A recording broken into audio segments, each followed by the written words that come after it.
Something went wrong. I accidentally killed this doctor, and now we gotta kill these guys, and I can't get my weapons, so I gotta kill them all. Oh.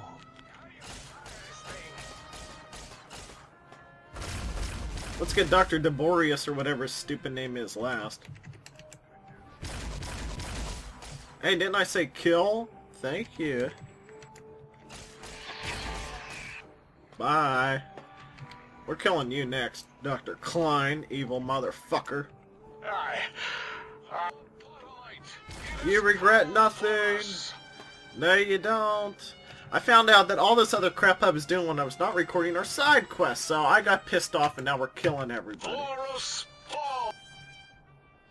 Oh yeah, Boris Falls.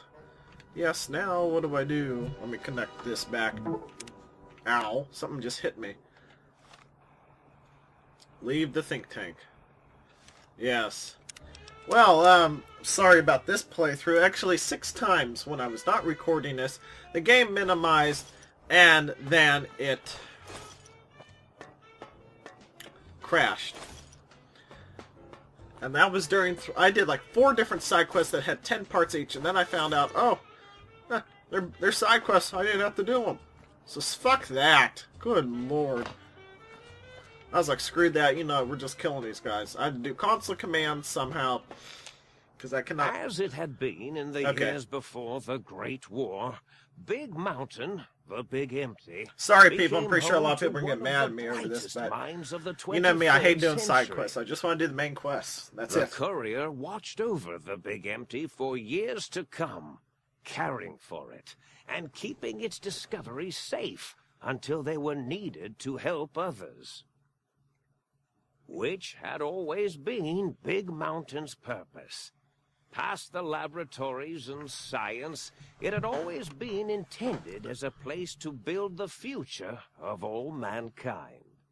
The Sync Central Intelligence Unit was impressed by the amount of exploration the courier had undertaken. Facilities believed lost, destroyed, or ones that had simply gotten up and walked to new locations had been rediscovered by its intrepid new master.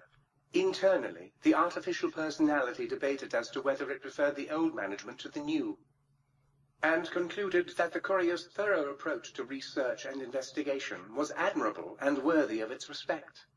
Dr. Mobius continued his research undisturbed in the Forbidden Zone. I thought I killed him. As much as he had attempted to create better scorpions, he tried the same with humanity, with considerably less success. These failures didn't bother him overmuch. Once the rush of mentats wore off, he forgot he had failed in any event. After all, the bright young mind who had come to visit him in the Forbidden Zone had already exceeded his expectations. The Sync atop the dome bustled with the voices of a small town, constantly chirping, oh yeah, because I picked up all the upgrades for each other. Before I realized it was a side This all quest. happened productively in the interests of its new owner. The Sync Central Intelligence Unit discovered, despite its inversion code, it was comforted by the sense of community the other personalities gave it. The biological research station, obsessed with seeding everything in sight, requested a transfer to the X-22 Botanical Garden, so that it might, in its own words, sensually fertilize the garden's smooth contours. That guy's weird. The garden sent back a polite refusal, saying it had prior commitments with a vault it had helped infect before the war. I know which one they're The book talking about. chute continued to devour all seditious materials until it nearly choked on a paperclip. It adamantly maintained it was a Chinese paperclip, and the whole thing had been an elaborately orchestrated assassination attempt. You don't say. Whatever the reason, it slowed down for a while, carefully appraising each document and clipboard that came to it. The light switches continued. It's like the to Library of flicker and Congress flicker. machine. This persisted until the day someone dropped a flashlight in the sink, and the two of them united in their hatred of the showboat. One of them eventually transferred to the Lightwave Dynamics plant, and began a long, unrequited affair with one of the holograms. Hey now. The sink continued to ruthlessly scrub any particulate matter that came near it. Eventually, it gained access to the magnetohydraulics plant and nearly flooded all the big empty in an attempt to scrub the crater clean. Once it learned of the innovative toxins plant, however, it gained new purpose. It sought to develop antitoxins to flush into its drains and counteract the poisons bleeding into the soil. The toaster continued its psychotic spree, reducing all appliances in range to scrap electronics and spare parts. After one of its more psychotic episodes, however, the other sink personalities decided enough was enough and dumped the toaster in a bathtub. Somehow. Sparking and hissing, the toaster swore its enemies would rue the day when they had bread and no way to toast it. Muggy did his best to collect coffee cups, although in his quest, he accidentally trapped himself in Higgs Village. It might have been the end for poor Muggy. Is that a bed? That is a bed. He found it peaceful there, tidying up the kitchens of the think tank professors back when they had been flesh and bone. Well, except for Dr. O, who was an asshole for having created Muggy in the first place. It's Dr. Zero. Muggy left O's house deliberately dirty, punishing the dishes and cups that lived there in blind revenge for serving Dr. O. Blind-eye old Jefferson eventually discovered a new sound. Silence. It only made him more filled with the blues than before. It was rumored by the other personalities that he had a brief fling with the light switches. Although he forgot their names much too often and was soon left in the dark as punishment. Autodoc, always gentle and methodical, kept sewing up the courier in all the right places when the skin split open from repeated wear and tear. The Autodoc was just glad to have purpose again.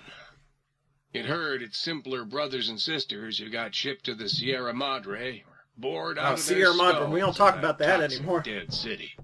In time, the Autodoc found a way to deactivate the Y-17 trauma harnesses, releasing the corpses they had held prisoner for almost 200 years. As the courier made his way through the X-8 facility, the computers analyzed the test subject's movements.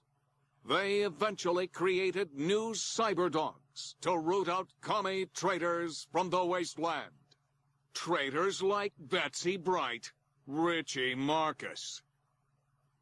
Although they couldn't seem to find any commies, Those were so some kind they of turned Dr. on Klein's or themselves, whoever's enemies howling when he was in sonic high bombs school. that So that's who echoed he's talking miles about. across the landscape.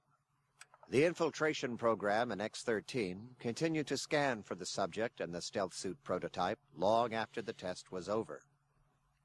Frustrated and unable to find its lost technology, X-13 expanded its network of laser tripwires, sensors, and robo-brains out across Big Mountain.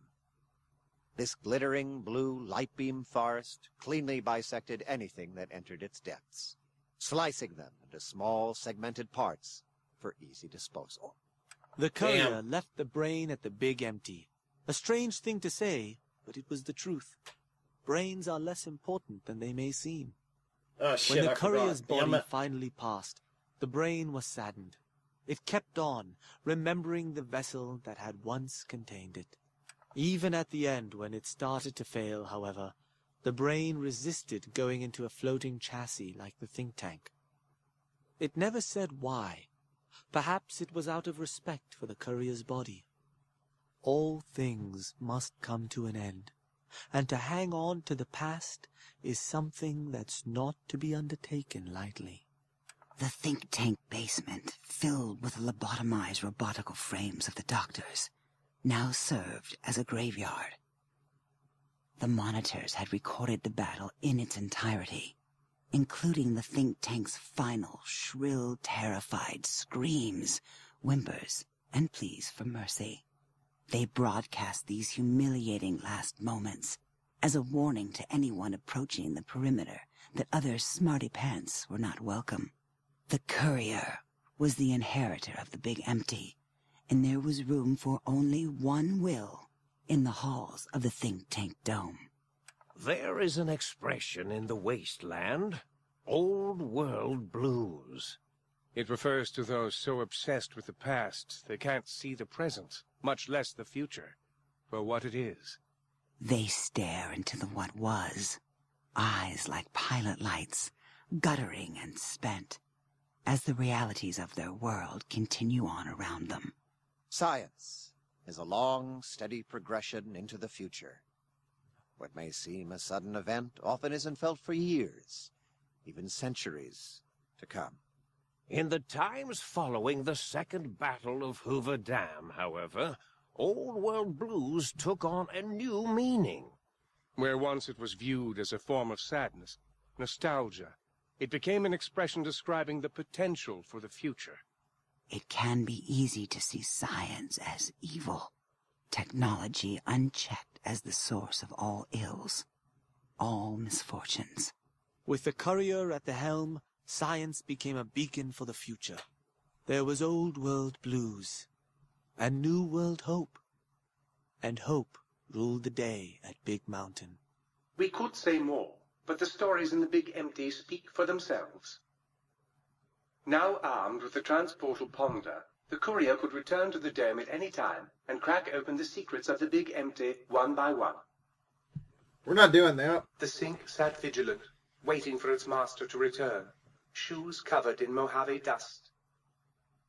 Only one road yet remained, and it was one the courier had to walk alone. Lonesome Road, I believe.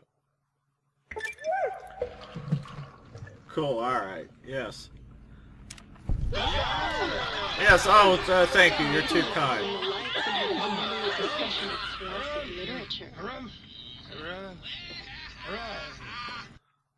Oh, well, my game just minimized. Great, awesome.